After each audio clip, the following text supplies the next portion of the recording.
फातिमा की रानी माँ, प्रभु यीशु की माँ, आसरा तू ही है माँ।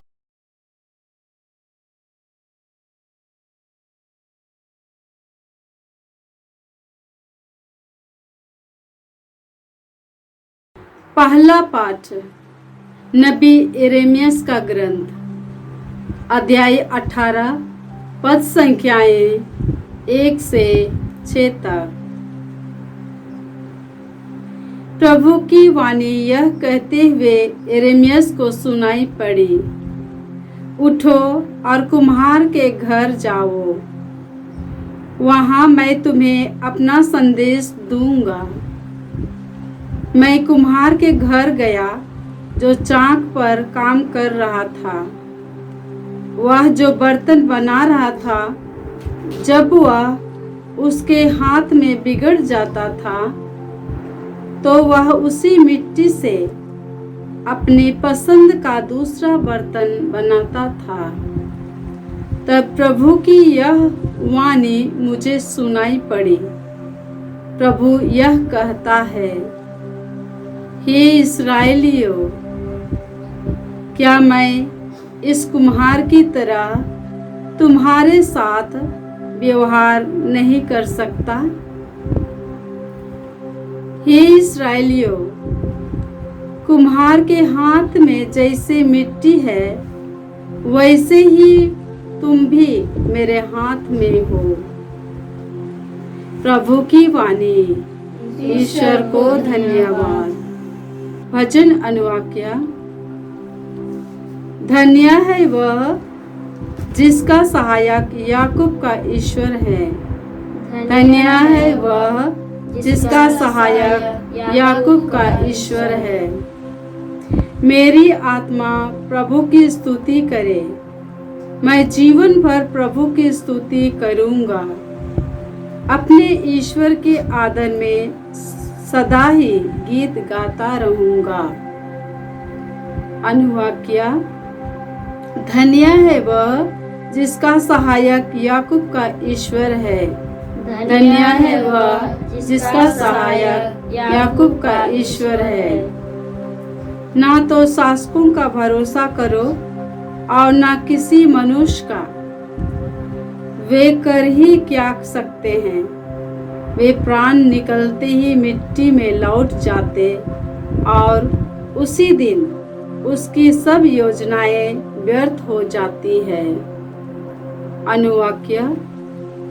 धन्य है वह जिसका सहायक याकूब का ईश्वर है। धन्य है वह जिसका सहायक याकूब का ईश्वर है। धन्य है वह जिसका सहायक याकूब का ईश्वर है, जो अपने प्रभु ईश्वर पर भरोसा रखता है। उसी प्रभु ने स्वर्ग और पृथ्वी बनाई, समुद्र भी और जो कुछ उसमें है। अनुवाक्य। धन्य है वह जिसका सहायक याकूब का ईश्वर है। धन्य है वह जिसका सहायक याकूब का ईश्वर है। जय घोष। हालेलुया। हे प्रभु, हमारे हृदय का द्वार खोल दे, जिससे हम तेरे पुत्र की शिक्षा स्वीकार करें। हालेलुया। प्रभु आप लोगों के साथ हो और आपकी आत्मा के संत मत्ती के अनुसार पवित्र सुसमाचार। हे प्रभु तेरी महिमा हो। अध्याय 13, पद संख्याएं 47 से 53 तक। यीशु ने लोगों से यह कहा, स्वर्ग का राज समुद्र में डाले हुए जाल के सदृश है, जो हर तरह की मछलियां बटोर लाता है। जाल के भर जाने पर मछुए उसे किनारे पर खींच लेते हैं। तब वे बैठकर अच्छी मछलियां चुन चुनकर बर्तनों में जमा करते हैं और रद्दी मछलियां फेंक देते हैं। संसार के अंत में ऐसा ही होगा। स्वर्गदूत जाकर धर्मियों में से दुष्टों को अलग करेंगे और उन्हें आग के कुंड में झोंक देंगे। वहां वे लोग रोएंगे और दांत पीसते रहेंगे। क्या तुम लोग ये सब बातें समझ गए हो? शिष्यों ने उत्तर दिया, जी हाँ। यीशु ने उनसे कहा, प्रत्येक शास्त्री जो स्वर्ग के राज्य के विषय में शिक्षा पा चुका है उस गृहस्थ के सदृश है जो अपने खजाने में से नई और पुरानी चीजें निकालता है। यीशु यह दृष्टांत समाप्त करने के बाद वहां से चले गए। प्रभु का सुसमाचार। हे क्रिस्त तेरी स्तुति हो। जय यीशु क्रिस्त में प्रिय भाई बहनों, आज का पहला पाठ नबी यिर्मयाह के ग्रंथ से है। अध्याय 18 पद संख्याएं 1 से 6 तक। इसमें हमने सुना कि ईश्वर ने नबी यिर्मयाह को एक कुम्हार के घर के पास भेजा। कुम्हार के कार्यों को दिखाकर ईश्वर ने यिर्मयाह को इसी तरह समझाया। प्रभु यह कहता है, हे इस्राएलियों, क्या मैं इस कुम्हार की तरह तुम्हारे साथ व्यवहार नहीं कर सकता? हे इस्राएलियों, कुम्हार के हाथ में जैसे मिट्टी है वैसे ही तुम भी मेरे हाथ में हो। कहने का मतलब ईश्वर सर्वशक्तिमान है, सर्वज्ञानी है, अपने मन की योजनाएं पूरी करता है। इसलिए एफेसियों के नाम पत्र अध्याय 1 पद संख्या 11 से संत पौलुस हमें इस प्रकार समझाते हैं, ईश्वर सब बातों में अपने मन की योजना पूरी करता है। संत पौलुस आगे हमें समझाते हैं, उसके अनुसार उसने निर्धारित किया कि हम यहूदी मसीह द्वारा बुलाए जाए। हम लोगों ने तो सबसे पहले मसीह पर भरोसा रखा था।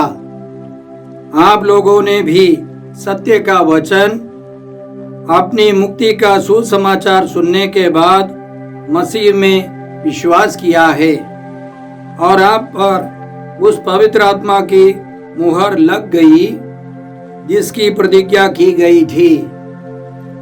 वह हमारी विरासत का आश्वासन है और ईश्वर की प्रज्ञा की मुक्ति की तैयारी, जिससे उसकी महिमा की स्तुति हो। ईश्वर ने हमारी मुक्ति के लिए एक महान योजना बनाई थी और उस योजना के तहत ईश्वर ने सारे संसार को बनाया, सारी सृष्टि की। और उसके बाद हम पढ़ते हैं उत्पत्ति ग्रंथ अध्याय 12 में ईश्वर ने अब्राहम को चुना और उसको उसके देश से, कुटुंब से सब अलग कर दिया। उसके पोते याकूब से 12 गोत्रों को ईश्वर ने तैयार किया और ईश्वर की भविष्यवाणी थी, यूदा के गोत्र से एक महान राजा उत्पन्न होंगे। उस योजना के अनुसार ईश्वर ने सब कुछ आगे बढ़ाया। निर्गमन ग्रंथ अध्याय 3 में हम लोग इस प्रकार पाते हैं कि ईश्वर ने मूसा नामक एक व्यक्ति को बुलाया और उसे इस्राएलियों का नेता नियुक्त किया ताकि मूसा इस्राएलियों को गुलामी के देश से, मिस्र देश से उन सबों को, इस्राएलियों को बाहर कर दे। और उस योजना के अनुसार ईश्वर ने दाऊद को चुना। इसलिए संत पौलुस गलातियों के नाम पत्र अध्याय 4 पद संख्याएं 4 से इस प्रकार लिखते हैं, समय पूरा हो जाने पर ईश्वर ने अपने पुत्र को भेजा। वह एक नारी से उत्पन्न हुए और संहिता के अधीन रहे, जिससे वह संहिता के अधीन रहने वालों को छुड़ा सके और हम ईश्वर के दत्तक पुत्र बन जाए। हम माने गैर यहूदी सबके सब मुक्ति पाए। यह ईश्वर की योजना थी। इसलिए रोमियों के नाम पत्र अध्याय 3 पद संख्या 25 में संत पौलुस इस प्रकार लिखते हैं, ईश्वर ने चाहा कि यीशु अपना रक्त बहाकर पाप का प्रायश्चित करे और हम विश्वास के द्वारा उसका फल प्राप्त करें। ईश्वर की योजना है कि हम सब ईश्वर के परिवार के सदस्य बने। इसलिए एफेसियों के नाम पत्र अध्याय 1 पद संख्या 4 और 5 में हम लोग इस प्रकार पाते हैं, ईश्वर ने संसार की सृष्टि से पहले ही यीशु मसीह में हमको चुना, जिससे हम मसीह से संयुक्त होकर उसकी दृष्टि में पवित्र तथा निष्कलंक बने। ईश्वर ने प्रेम से प्रेरित होकर आदि में ही निर्धारित किया कि हम सब यीशु मसीह के द्वारा ईश्वर के दत्तक पुत्र पुत्रियां बने। ईश्वर की योजना है और उस योजना के अनुसार ईश्वर ने हमको इस संसार में भेजा। हम जानते हैं इस संसार से जाने के पहले प्रभु यीशु ने 12 प्रेरितों को नियुक्त किया था और उनके द्वारा सारे संसार में सुसमाचार का प्रचार हुआ। और हम चाहते हैं कि यह सच्चाई सभी लोग जाने और ईश्वर की योजना के अनुसार जीवन बिताए। हमारी समस्या क्या है? अधिकांश लोग ईश्वर की योजना नहीं जानते और हर परिस्थिति को ईश्वर की दृष्टि से नहीं देखते हैं। बहुत सारे लोग निराश उदास रहते हैं। ईश्वर का वचन हमें सिखाता है, थिस्सलुनीकियों के नाम पत्र अध्याय 5 पद संख्या 16 से, आप लोग हर समय प्रसन्न रहें, निरंतर प्रार्थना करते रहें, हर बात में ईश्वर को धन्यवाद देते रहें। हर परिस्थिति में ईश्वर को धन्यवाद देना है। बहुत सारे लोग ईश्वर से नाराज है, ईश्वर से असंतुष्ट है, क्योंकि पढ़े लिखे होने के बाद अन्य कई कारणों से ईश्वर से आस्था विश्वास हट जाता है, दूर हो जाता है। पढ़े लिखे लोग सोचते हैं ईश्वर है ये नहीं, या ईश्वर के बिना हम चला सकते हैं, संभाल सकते हैं। बहुत सारे लोग संकट में पड़कर ईश्वर को छोड़ देते हैं। हमें सच्चाई को जानना है और ईश्वर की योजना के अनुसार ईश्वर से जुड़े रहना है। हर परिस्थिति में ईश्वर को धन्यवाद देना है। ईश्वर मालिक है, ईश्वर सर्वशक्तिमान है और उसके हाथों के नीचे विनम्र रहना है। इसलिए संत पेतरुस अपने पहले पत्र में अध्याय 5 पद संख्या 6 और 7 में इस प्रकार लिखते हैं, आप शक्तिशाली ईश्वर के सामने विनम्र बने रहें, जिससे वह आपको उपयुक्त समय में ऊपर उठाए। अंग्रेजी में लिखा है, शक्तिशाली ईश्वर के शक्तिशाली हाथ के नीचे विनम्र रहें। आगे संत पेतरुस का कहना है, आप अपनी सारी चिंताएं उस पर छोड़ दे, क्योंकि वह आपकी सुधि लेता है, क्योंकि वह सर्वशक्तिमान है। आपकी मुक्ति के लिए योजना बनाई है। हमारी हित की योजना है, अहित की नहीं। इसलिए हम सर्वशक्तिमान ईश्वर के सामने सिर झुकाए और आज के भजन को इसी प्रकार दोहराए, मेरी आत्मा प्रभु की स्तुति करो, मैं जीवन भर प्रभु की स्तुति करूंगा। अपने ईश्वर के आदर में सदा ही गीत गाता रहूंगा। ना तो शासकों का भरोसा करो और न किसी मनुष्य का, वे कर ही क्या सकते हैं। वे प्राण निकलते ही मिट्टी में लौट जाते और उसी दिन उसकी सब योजनाएं व्यर्थ हो जाती है। ईश्वर की योजनाओं पर हम भरोसा रखें। हम इसके लिए कृपा मांगते हैं। आज के सुसमाचार में प्रभु यीशु हमको एक दृष्टांत सुनाते हैं। स्वर्ग का राज्य समुद्र में डाले हुए एक जाल के समान है, और उस जाल में अच्छी मछलियां हैं, रद्दी मछलियां हैं, और मछुए उस जाल को किनारे खींचकर अच्छी मछलियां बर्तनों में बटोर लेते हैं और रद्दी मछलियां फेंक देते हैं।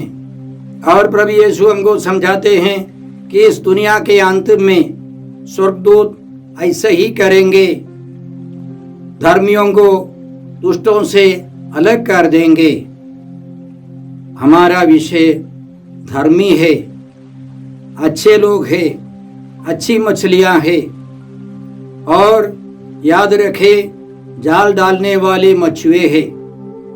याद रखे मछुए प्रभु यीशु के प्रेरित हैं, सुसमाचार सुनाने वाले हैं, स्वर्ग राज्य के लिए प्रयास करने वाले हैं। और एक समुदाय होगा, उसमें तरह तरह के लोग होंगे। हमें स्वीकार करना है उस समुदाय में अच्छे लोग हैं, बुरे लोग हैं, क्योंकि संत यूहन्ना हमको समझाते हैं हम ईश्वर के हैं, लेकिन सारा संसार शैतान के वश में है। इसलिए संत यूहन्ना अपने पहले पत्र अध्याय 4 और संख्या 1 से इस प्रकार लिखते हैं, प्रत्येक आत्मा पर विश्वास मत करो, आत्माओं की परीक्षा कर देखो कि वे ईश्वर के हैं या नहीं, क्योंकि बहुत से झूठे नबी संसार में आए हैं। ईश्वर के आत्मा की पहचान इसमें है, प्रत्येक आत्मा जो यह स्वीकार करता है कि यीशु मसीह सचमुच मनुष्य बन गए हैं, ईश्वर का है। और प्रत्येक आत्मा जो इस प्रकार यीशु को स्वीकार नहीं करता, ईश्वर का नहीं है, और वह ईश्वर विरोधी है। इसी तरह हमको परखना है, दुष्टों को और धर्मियों को परखना है। दुष्टों का तिरस्कार करने के लिए नहीं, हमें सतर्क रहना है, प्रभु की प्रेरणाओं के अनुसार उनके साथ व्यवहार करना है। आज के सुसमाचार के अंत में प्रभु यीशु हमको यह समझाते हैं, प्रत्येक शास्त्री जो स्वर्ग के राज्य के विषय में शिक्षा पा चुका है, उस गृहस्थ के सदृश है जो अपने खजाने में से नई और पुरानी चीजें निकालता है। यह यीशु के जमाने के शास्त्रियों के बारे में नहीं है। प्रभु यीशु के प्रेरित संत पेतरुस, संत यूहन्ना, संत याकूब, संत पौलुस और उसी तरह जो प्रभु के साथ रहकर पवित्र आत्मा की शक्ति से शास्त्री बन गए हैं, वे अपने खजाने में से नई और पुरानी चीजें निकाल सकते हैं। नई चीजों का मतलब है नए व्यवस्थान के रहस्य। पुरानी चीजें माने पुराने व्यवस्थान के रहस्य केवल वे हमको सिखाते हैं, केवल वे हमको सिखा सकते हैं। और पवित्र कलीसिया के द्वारा हमारे गुरुजन हमको सिखाते हैं। हमारे ही सामने संत पापा बेनेडिक्ट 16वें ने हमें बहुत गहराई से प्रभु यीशु के बारे में समझाया है, सिखाया है।